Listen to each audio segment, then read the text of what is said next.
انسانی تاریخ کا وہ پرسرار ترین واقعہ جس کو اب 113 سال ہو گئے ہیں، مگر اب بھی سائنسدانوں کو معلوم نہیں ہو سکا کہ آخر وہ ہوا کیسے۔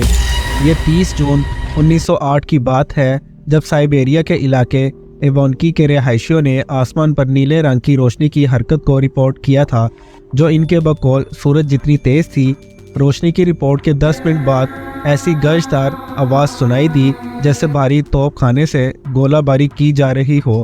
یہ آواز مشرق سے شمال کی جانب سفر کر رہی تھی، جبکہ اس کے بعد ایک شاک ویو نے قصبے کو جھنجھوڑ کر رکھ دیا اور کھڑکیاں ٹوٹ گئیں۔ دھماکے کی آواز جس کی لہریں پورے ایشیا بلکہ برطانیہ تک زلزلہ پیما مراکز نے ریکارڈ کیے، مگر ایوانکی اور ارد گرد کے قصبوں کے رہائشیوں نے در حقیقت کسی قسم کے حقیقی دھماکے کو نہیں دیکھا۔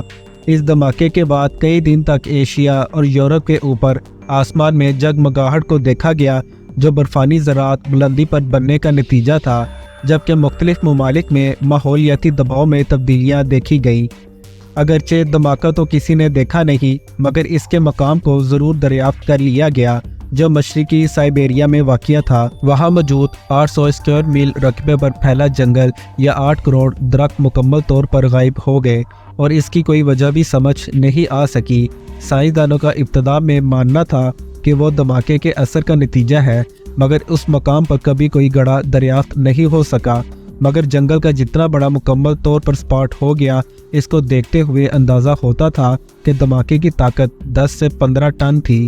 سائنسدانوں نے یہ جاننے کی کوشش کی کہ آخر یہ دھماکہ ہوا کیوں، کیونکہ اتنی طاقت کا دھماکے سے ایک بڑے شہر تباہ ہو سکتا ہے، مگر اس کے بعد کبھی ایسا نہیں ہوا۔ اور جب سے ہی سائنسدان کے ذہن چکرا رہے ہیں کہ آخر ایسا ہوا کیوں اور وجہ کیا تھی۔ خوش قسمتی سے وہ علاقے آباد نہیں تھے، ورنہ بہت زیادہ انسانی جانوں کا ضیاع ہوتا، مگر دھماکے کی حرارت کو دور دراز کے قصبوں کے رہائشیوں نے محسوس کیا تھا۔ ایک عینی شاہد نے اس موقع پر بتایا، آسمان 2 حصوں میں تقسیم ہو گیا تھا اور جنگل کے اوپر آسمان کا شمالی حصہ آگ سے بھرا ہوا لگتا تھا۔ اس کا کہنا تھا اس وقت ایک آسمان میں ایک دھماکہ ہوا اور بہت بڑا کریش ہوا، ایسا کریش جس کو سن کر لگتا تھا کہ آسمان سے پتھر برس رہے ہوں یا گنوں کی فائرنگ ہو رہی ہو۔ اسے ٹنگوسکا ایونٹ کا نام دیا گیا جو انسانی تاریخ کا اب تک سب سے طاقتور ریکارڈڈ دھماکہ بھی ہے، جس سے خارج ہونے والی ہیروشیما میں گرائے جانے والے ایٹم بم سے 185 گنا زیادہ تھی۔ مگر ایک صدی سے بھی زائد عرصے بعد محققین کے ذہنوں میں مختلف سوالات موجود ہیں کہ آخر اس جگہ ہوا کیا تھا۔ کچھ سائنسدانوں کا ماننا ہے کہ ایک سیارچہ اس دھماکے کی وجہ تھی، مگر اتنے بڑے خلائی جسم کے شواہد اب تک دریافت نہیں ہو سکے۔ کچھ حلقوں کے خیال میں یہ آتش فشاں پھٹنے یا کانکنی کا کوئی حادثہ تھا، مگر اس کے بھی شواہد نہیں مل سکے۔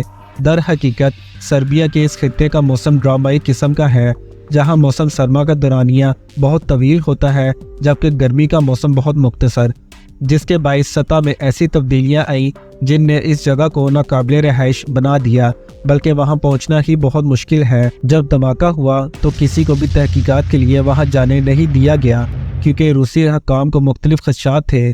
1927 روس کی ایک تحقیقاتی ٹیم نے آخرکار اس جگہ کا دورہ کیا اور دریافت کیا کہ دھماکے کے لگ بھگ 20 سال بعد بھی وہاں ہونے والا نقصان ویسے کا ویسا ہی تھا۔ اس ٹیم نے خیال ظاہر کیا کہ ایک خلائی جسم فضا میں پھٹا جس سے یہ نقصان ہوا، مگر کوئی بھی گڑھا یا خلائی ذرات دریافت نہیں ہو سکے۔ تو ٹیم نے یہ وضاحت کی کہ وہاں کا دلدلی خطہ اتنا زیادہ نرم تھا کہ اسے کسی قسم کا نقصان نہیں ہوا، جبکہ تمام تر ملبہ اس کے اندر دفن ہو گیا، مگر دلدلی حصے کی گہرائی میں کچھ بھی دریافت نہیں ہو سکا۔ اور کچھ دہائیوں بعد روسی سائنسدانوں نے کہا کہ یہ کوئی شہاب ثاقب نہیں بلکہ دمدار ستارہ تھا، جن کا زیادہ تر حصہ چٹانی نہیں بلکہ برف پر مبنی ہوتا ہے۔ زمین کے ماحول پر ہونے والی تباہی کے بعد برف بخارات بن کر اڑ گئی، مگر یہ خیال بھی درست ثابت نہیں ہو سکا۔ تو پھر عجیب خیالات سامنے آئے، جیسے کسی خلائی مخلوق کا ایسس کرافٹ اس مقام پر گر کر تباہ ہوا۔ 1958 میں محققین نے اس مقام سے سیلیکیٹ اور مقناطیسی پتھر کے ننھے ذرات کو دریافت کیا اور مزید تحقیق سے ثابت ہوا کہ وہاں کی سطح میں نکل کی مقدار زیادہ ہے، جو شہاب ثابت کا ایک جانا مانا عنصر ہے، مگر بحث تھم نہیں سکی۔ اور 1973 میں ایک تحقیق میں عندیہ دیا گیا کہ ایک بلیک ہول کا زمین سے ٹکراؤ اس دھماکے کا نتیجہ ہوا۔